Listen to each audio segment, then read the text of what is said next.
Joining us in the studio at TheInformer is the man from the Daily Mail, Wayne Flower.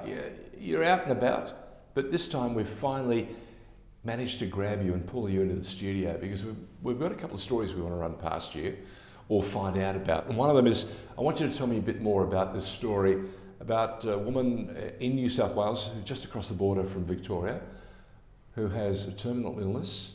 She wants to see her daughter, or she'd like to have her daughter, who's, by the way, her principal carer, but she's in Victoria. And I think it's the New South Wales Health Department saying, no, you can't come in, but if you do, you're going to have to fly to Sydney, then head to Donikian, which is, I think, the nearest town to where your mother lives, and spend 14 days before you can get up to see her. I mean, this woman's dying. She's on her last legs, would like to see her principal carer, her daughter, and she's been denied. Have I got it right, or am I way off the mark? No, that's the gist of it, George. And my understanding is that this is happening quite a bit, but we're not hearing a lot about it. Or maybe there's some fatigue amongst the press and the public of hearing these sort of horror stories. But this one, it's Rebecca Tunney's her name, and her mum Shirley is dying. She has only got probably weeks now to live. Her daughter is a childcare worker in Victoria, lived in Donikian for most of her life. Last, I think, 10 years has been living in Victoria. And working here. Working here. She doesn't have COVID. Her mum is obviously dying. She's put in an application for compassionate permit to cross the border. Falling on deaf ears? Her mother's been in Albury Hospital, just across the Murray River from Victoria. Her daughter wants to do the right thing. You could probably swim across the river and get to her, but they won't let her through. It's been 14 days now that her daughter has been trying to get a permit to get across into New South Wales, and it's been, well, just ignored, really. So the doctors have written letters confirming that this is a terminal illness. Can you please, she's the primary carer.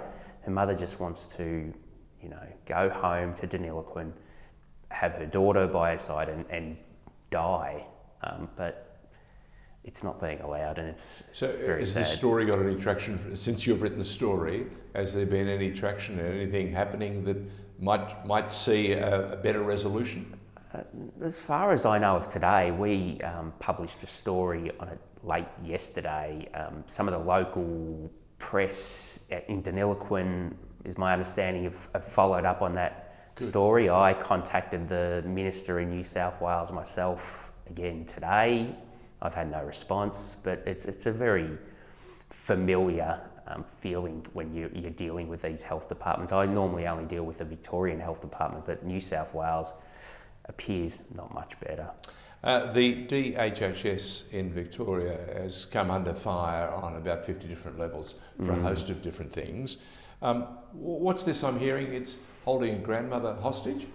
Well, they're holding more than one grandmother hostage. They're holding elderly people across the state, well, at least across Melbourne, hostage, and have been doing so for quite some time now, since they took over the task of the aged care homes from the federal government. I mean, it's a lot's been written about the debacle that has been the aged care in Victoria, but quickly what's happened here is that they're holding elderly people in isolation for 14 days or the likes, even when they don't have COVID. So anyone who goes to the hospital for whatever, they've had to go to the hospital for check on something, whatever, they come back into the home, right, you go into quarantine. But there's been people, and I know at least 10 elderly people from western suburbs aged care facility have been kept for anywhere, it was up to 5 weeks.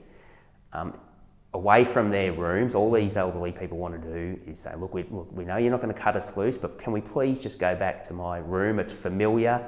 One woman was a 96-year-old who spent her 96th birthday distraught, devastated, scared, just wanted to move back to her room. She never had COVID. She had only gone to hospital in the first place due to a mistake with her medication. Oh dear. And just... So it's gone from bad to worse. From bad to worse, and DHS, you know, they don't really. These are the procedures that are in place. They've taken over control of the homes. In the end, We've got a new health minister. Still no change. Well, no, I mean, exactly right. But it seems that the homes themselves now are so scared of any sort of COVID getting out that they've become over cautious. And this woman ended up... They're probably fearing a legal case. Well, that's exactly right. This woman, the 96-year-old who ended up releasing her after some, you know, interference by the press. She signed an indemnity saying that I won't sue you, and they let her back to her room. So it's a horrible state of affairs. I mean, we know COVID is deadly to the elderly, but you just got to wonder how many elderly people have died from loneliness and the stress of being moved and isolated, not seeing their relatives. We've certainly heard that. We've had people sitting in that seat who've come in and they've told us about the horrendous journey and the horrendous battle that they've watched from afar because they can't get in to see their parents. And it's been traumatic, so bad that they're still suffering, their parents have long gone, and they still aren't over it because they want someone to pay for the damage. They want them to pay for putting them through this horror episode. Yeah. And I've got to say, I side with them because it's hard to believe. I know that these things have never happened before, but surely we're having to live with COVID for the better part of the last 6-7 months.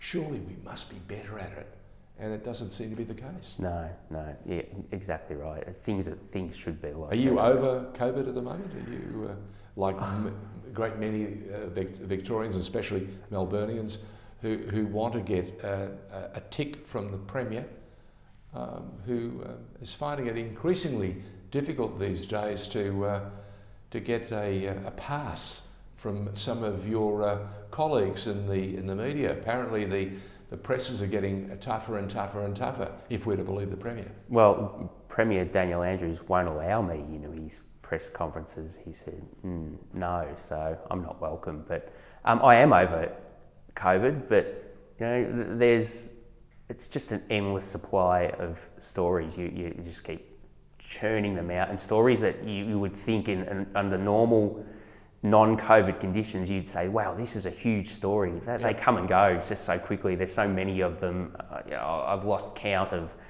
how many type of exclusive COVID-related stories I would have produced since March. I'm surprised you're not at Kilmore with the cluster there and the contact tracing team struggling to identify who and who hasn't been anywhere near the place.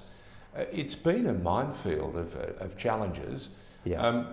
I'm glad to see that you're in one piece. I'm glad to see that you've survived that week away, having a bit of a break to freshen up. But what other stories are you looking like publishing over the next couple of days that are worth pursuing? Over the next couple of days, well, I am pursuing a tenant from hell out at Geelong area, the free people of Geelong, where a poor, hard-working restaurateur has had his home absolutely destroyed by a tenant. 150 cans of cat food and just wrecked. And it's. I think I'm going to have to go and pay a visit. Wow. Out to the... So what's the agent who's responsible for putting that? No agent. This person supposedly was a kindly, do-gooding type person in that community. And he's put him into the house? So he has put her into the house. And it's gone backwards? Destroyed it.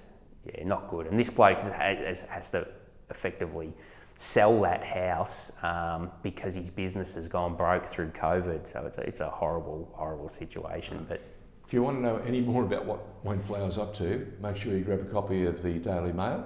Of course, you can download the app, the Daily Mail, or indeed go to our website on TheInformer. It's TheInformer.tv and catch up with the latest, because that's exactly what Wayne Flower does for us. Each and every week or thereabouts, you're in the studio when you're not travelling. Thanks, George. Thank you.